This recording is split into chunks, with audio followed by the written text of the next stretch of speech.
and welcome to another video của John này. Chào mừng các bạn một video khác của John này nha. So, in this video, I'll be doing the test practice of Unit 5, Striving to Achieve. And this is the last part of Unit 5, and the book name is Cambridge English. Vocabulary for IELTS Advanced, and the author name is Pauline Killen. Ở video này mình sẽ nói bằng tiếng Việt và tiếng Anh luôn, và mình sẽ làm cái phần test practice speaking của bài số 5 Striving to Achieve của cái cuốn sách là Cambridge English Vocab Advanced cho IELTS của cô Pauline Killen. Ok, tại vì cái bài này nó không có cái câu trả lời mẫu cho cái phần speaking này, cho nên là mình sẽ cung cấp một cái câu trả lời mẫu của riêng mình. Because basically this test practice is about speaking part 1, 2 and 3. And there is no sample answer given at the back of the book.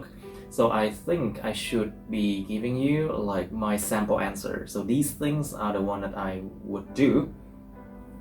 I mean, that's how I will answer this question myself. I would answer these questions naturally. Okay, so let's move on to question speaking part 1 here. And we have, of course, 8 questions. For speaking part 1, of course, remember, when they ask you a question, it will probably be an easy question, kind of easy, but part 1, because part 1 is meant for warming up. And it's not meant to be too difficult, so you should not answer too short or too long. Like, I would suggest like 2 or 3 sentences would be enough, would suffice. And in part 1, all they ask of you is to have good pronunciation. Your speaking should be natural, fluent enough. You don't have to use like complex words, idioms, or expression whatsoever. As long as it is natural or your pronunciation is good, then you will achieve a good band score for part 1. Cái part 1 của phần speaking á, thì thực sự người ta chẳng đòi hỏi gì nhiều. Các bạn chẳng cần phải nói nhiều, cũng không nên nói quá ít nha. Ví dụ mình nghĩ là các bạn nên làm khoảng 2 đến 3 câu. Thì giống như là để warm up á, để mà làm cho người ta giống như là làm cho mình warm up cái cổ họng lên, làm cho cổ họng mình nó sẵn sàng, nó nói tiếng Anh nha, something like that. Khi mà các bạn đi vào một cái phòng thi á, cho nên là cái part 1 này người ta sẽ yêu cầu tiêu chí là gì? Phát âm chuẩn, nghe và nói phát âm chuẩn, nói phải tự nhiên, không có ấp úng nhiều. Người ta không có yêu cầu là phải có idioms, phải có thành ngữ hay gì cả, mà cũng chẳng yêu cầu là phải dùng những cách nói phức tạp hay là từ ngữ cao siêu gì cả. Chỉ cần là pronunciation, chỉ cần phát âm pronunciation tốt, nói mà trôi chảy là được rồi. It's okay. Alright, we have 8 questions here. Question number 1. Do you like the building where you live? Why or why not?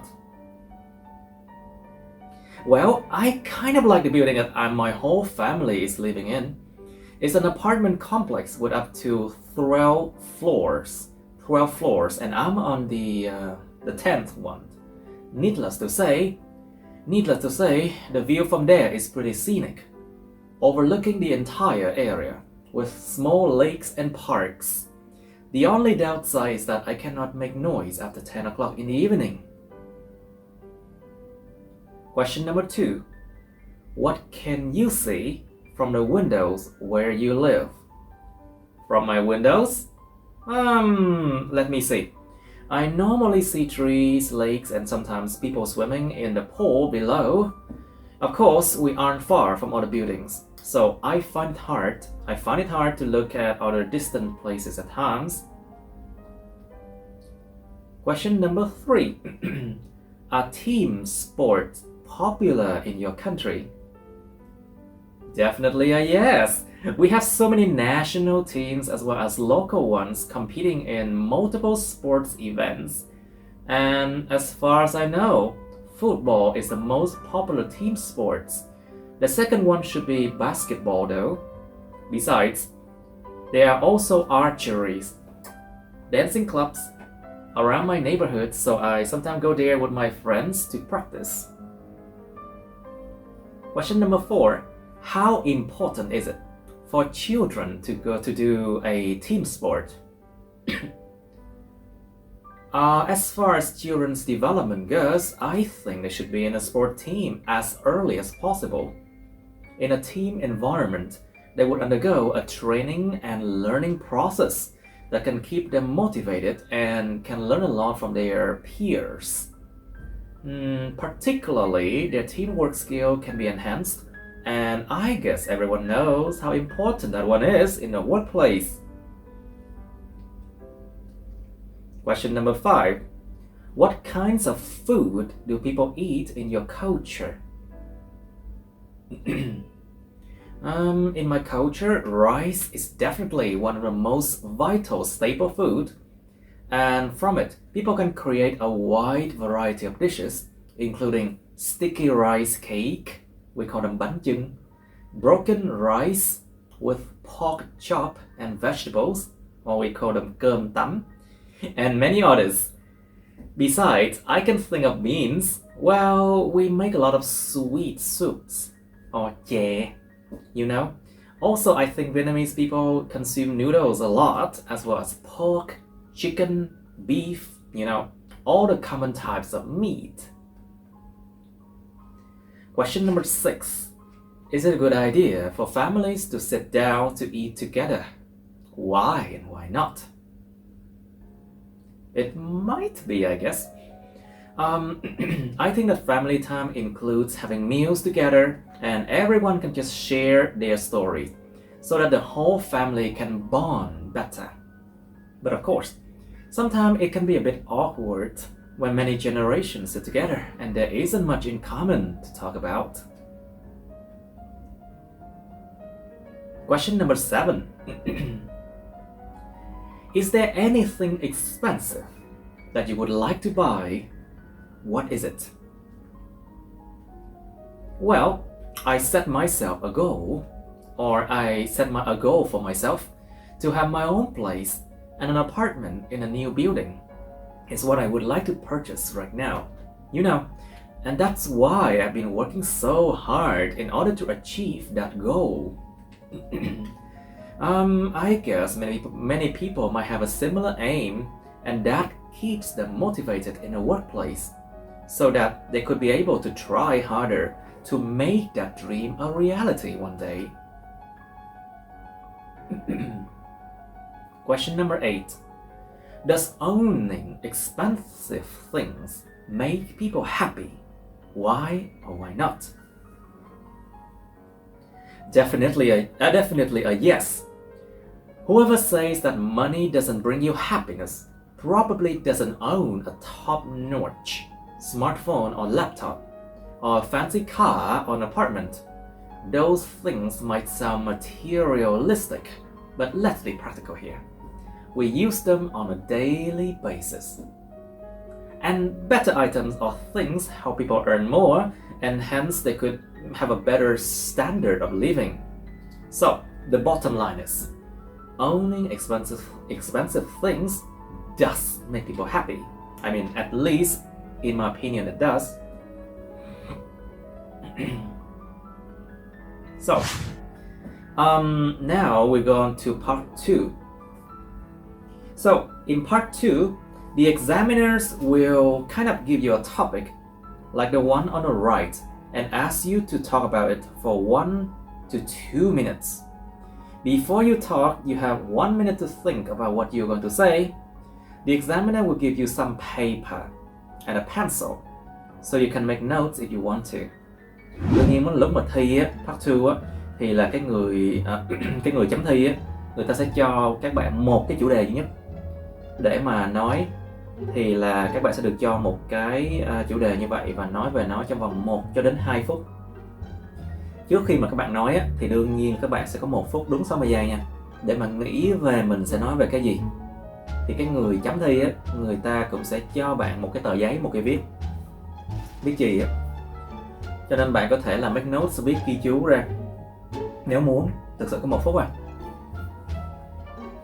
So, for speaking part 2, of course, what do they ask of you? Of course, they will try to assess the accurate use of verbs. Người ta sẽ tìm cách người ta kiểm tra đánh giá cái cách sử dụng động từ chính xác của các bạn. Ví dụ như là trong ngữ cảnh như thế nào, quá khứ, hiện tại hay là như thế nào, hay tương lai. Like for example, they will ask they will ask you to mention something in the past. So of course you have to use verb in past tense. Or sometime in the future, so you have to use future tense verb. Or sometimes like just normal like present simple verbs. Thì các bạn phải rất là cẩn thận cái thì của cái động từ nha. You have to be very careful with the verb form, like the tense of the verb. And of course, everything applies from part 1 will be applicable for part 2. Like for example, they will ask you to pronounce correctly everything. Fluency should also be perfect, of course. And also you have to be careful with the tense of the verb you use, of course. Đương nhiên có 3 thứ mà các bạn phải nhớ là part 2, đó là cái thì sử dụng của động từ. Đương nhiên phải nói năng trôi chảy và cuối cùng là cái phát âm phải đúng. Ok. Và các bạn nên là tuân theo những cái cue card người ta yêu cầu, cái gì là nên tuân theo thôi. Nhưng mà không có bắt buộc phải nói tất cả chúng nha. You should follow what the cue card asks of you. Like for example, they say you should say something and then you just need to follow that, okay? You don't have to follow every little things, okay? But it's wise to do so. Now, part 2. Describe a school you attended. Describe a school you attended. You should say what you learned there, how long you studied there, what the teachers were like, and explain whether you enjoyed studying there. And then of course you given 1 minute. 1 minute. And then after 1 minute you have to answer that. Đương nhiên sau 1 phút các bạn sẽ trả lời liền. Okay, here's my sample answer. Đây là cái câu trả lời mẫu của mình nè. I once attended a junior high school in my neighborhood, and it was quite an enjoyable time that I had. They taught me many different subjects, including science, history, math, literature, and physical education. And I have to say that most teachers were quite strict, yet devoted and fair. I studied there for 4 years, and it was quite a challenge for me to adapt to the new environment. After I moved from elementary school, well, that happened. Everything became so strange and hectic when I entered 6th grade, and it's not just puberty that annoyed me, but the difficult study program and new friends that I had. Well, I struggled a lot completing my assignments, and teachers gave us a lot of homework to do. Not only that, the exams were really grueling, and to be successful in a test, one should attend private lessons or study day and night. However, I changed for the better, and I learned how to communicate with other people more effectively. Also, I reaped the rewards when I became the best in class in chemistry, and I and my friend did study in a group, and we helped each other to learn the facts and figures. Well, I have to say that I learned quite a bit from them. Through the process of working in a team, I learned how to listen better and how to cooperate. So, generally speaking, I did enjoy studying in that school. Okay.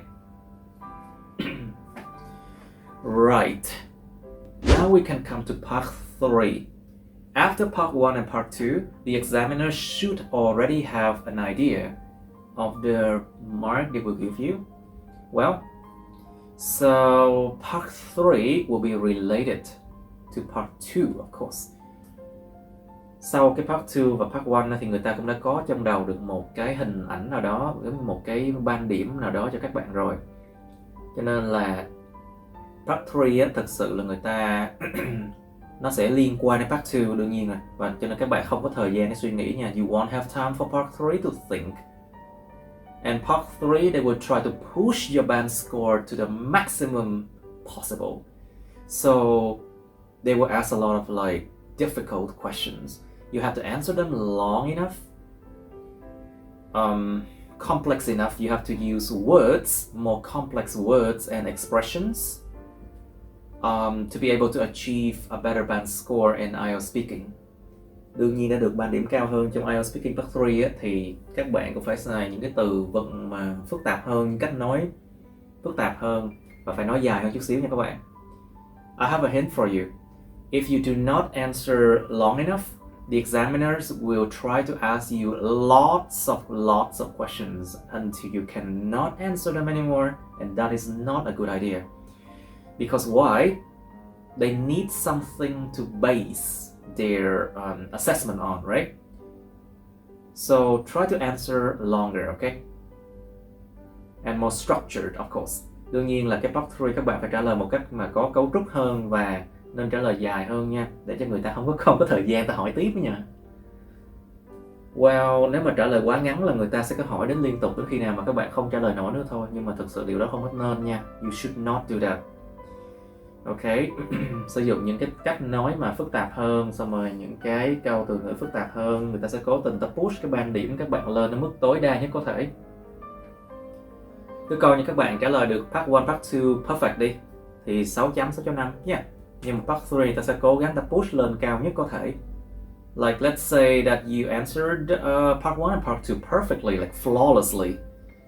Then you can get like 6.5 or something, and then part 3 they can push you up to maybe 7, 7.5 or maybe 8. Who knows? Could be even more, who knows? Có thể lên 7, lên 8 hoặc là có thể hơn, ai biết được. Hên xui. Now, part 3. Question number 1. Can you identify what makes a good student? What makes a good student?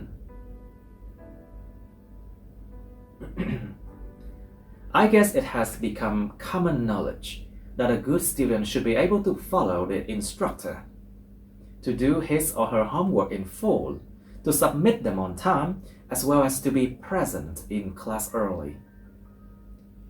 Besides, I believe that to be considered as a good learner, one should be able to ask questions regarding the topic of study, to know when to raise concerns in a respectful manner, or to help others in class in a learning process. Taking the subject of history as an example, a student should know how to question facts and figures, or the historical meanings of events and battles, in order to achieve a better, more in-depth understanding.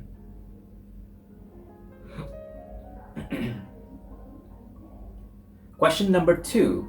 Would you agree that subjects like science and math are more difficult than art and literature? Well, I cannot agree with this because there are many types of learners, and some might find social science subjects like art and literature more enjoyable, while others could find science and math their cup of tea. About how hard it is, I would argue that the former could reach interstellar level of difficulty and require logical thinking skills as well as a good memory, while the latter does use spatial, artistic, and musical intelligence. But that doesn't mean art and literature are not difficult. In order to produce a good essay, an extraordinary and gorgeous painting, or a poem, it takes so much effort and many hours to learn, if not mentioning talent. So that's why I do not agree with this question. Question number 3. What social skills do children learn at school? At school, many children can have an opportunity to interact with others, and to learn things that they cannot do at home. Take interpersonal skills as an example. I can be certain when I say that the more they talk and play with each other, the more they learn how to manage conflicts, how to listen to others' problems, or just simply learn which group they belong to, based on personality, of course. Besides, problem-solving skills can also be a great asset for them in the near future, because issues will always arise and need tackling. Oh, and of course, one cannot ignore teamwork skills due to the fact that nobody works alone in the workplace these days. So children can learn to cooperate better with friends and to work out their differences for the common goal. Question number 4. Is there too much emphasis on academic study at school?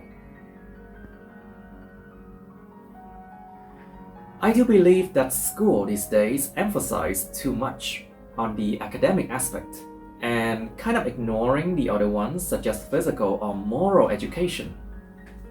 In a typical public school, it is not hard to witness tired students trying to focus on their study, even after many or long hours of classes. But then it seems that the requirement for science, math, or literature are just too high, that an average learner must spend even more hours of their precious time to learn after school. For a private school, the situation might seem a bit easier for students, so they might have a chance to be involved in sports, as well as going to the gym for physical training. But still, in order to be successful in a test, one must be qualified enough, and that means more focus on academic study.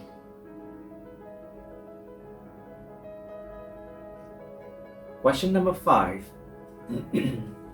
Do tests and exams help students to learn information? This is kind of a debatable topic to talk about, since I know recent researchers suggest a low retention of knowledge after tests and exams are taken. Of course, during revision, a learner can only absorb a certain amount of information without feeling overwhelmed. However, I do think that a person can usually learn information in a normal class, and exams are meant to test their understanding of the knowledge and memory, but it is questionable whether any bit of information can be required via testing. So my answer would be a no. Question number 6. Can you evaluate the importance of compulsory state education? Well, years ago, when the government introduced a mandatory education act, many children from the age of 6 until 18 had to be schooled in either public school system or in private institutions around the country. Since then, the literacy level has been relatively high, and that has helped the nation to build a large workforce, having at least a high school degree. So, if the act wasn't introduced and people didn't receive a compulsory state education, things would have been so much different than now, and the country would never be able to achieve an impressive GDP increase of 7.6% per year. Also, I think it's common knowledge that the higher the national education level, the less the crime rate, thus further reinforcing the significance of an obligatory state education.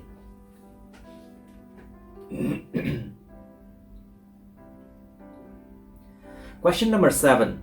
Should governments encourage students to take certain subjects at university? Well, everyone has the right to choose, and that means they can take any subject in college. However, governments might encourage learners to take certain subjects depending on the needs of the workforce and the job market. These days, with the ever-changing work environment, it is essential to keep up to date with the latest trends and developments. In other words, the market could change and certain knowledge can become obsolete, while other information might become a must-know. Therefore, I do think that governmental encouragement is well justified in this case. Oh, and the last question. Can you speculate on the challenges that universities will face in the future? Currently, I can see the move that many universities are slowly converting themselves and adopting innovative methods of teaching, such as online learning, distant learning, and machine learning. However, I do believe that colleges are heading toward obsolescence. Why? Well, one can simply learn from the comfort of their own room with stable internet connection and a good laptop without even having to set foot on the university ground. Also, the job market is now full of graduates with degrees from prestigious institutions around the world, but the ones who are chosen must be qualified or experienced enough. But that doesn't devalue degrees and certificates, of course. I'm just saying that there are a wide array of approaches in order to land a job. With that being said, university must change their teaching methods and programs in order to make their graduates employable, or at least qualified enough for the competitive job market in the future. Okay, that's it.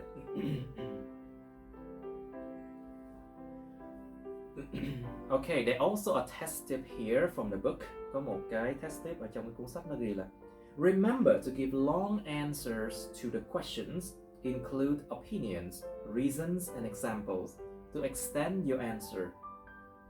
You can also talk about different situations in your country or in other cultures. Các bạn nhớ là phải cho câu trả lời đủ dài cho một cái câu nha. Nó bao gồm là cái nhận định cá nhân của mấy bạn nè, lý do nè và những cái ví dụ để mà làm kéo dài cái câu trả lời của mình ra.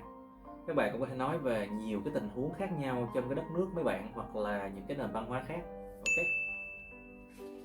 And after test number 5, number 5, we have the test 1, but I'm not gonna help you with this. 30 question. You have to be able to achieve like at least 25 out of 30, okay? The wrong ones, you can just check the answer at the back of the book. And they will tell you why, which lesson to look back. I'm not gonna help you with this. This is your work. This is what you have to test yourself with, okay? Cái phần test 1 ở đằng sau cái bài số 5 á, mình sẽ không giúp mấy bạn đâu, thiệt luôn. Cái này là cái phần để các bạn tự phải làm. Và 30 câu thì các bạn phải làm được ít nhất 25 câu trên 30 nha. Làm sai thì coi là cái đáp án cuối sách á, nó chỉ cho là cái bài nào, câu nào. Alright, that's it for this video. Ok, hết rồi. Cảm ơn các bạn đã theo dõi nha. Thank you so much for watching. Please like this video, subscribe to my YouTube channel, press on the bell button next to the subscribe button to get notified about my new uploads, okay? You can also share this video, follow my Facebook, but please do not add me on Facebook as friends, okay? Các bạn có thể like video này, chia sẻ nó, bấm vào nút đăng ký kênh YouTube á, và nhấn vào nút cái chuông cái bên cạnh cái đăng ký kênh nha, để mà được thông báo về những video mới. Các bạn cũng có thể follow, theo dõi Facebook mình, nhưng mà nhớ đừng có kết bạn Facebook mình nha. Cảm ơn các bạn đã theo dõi. Thank you and see you in my next video. Bye bye.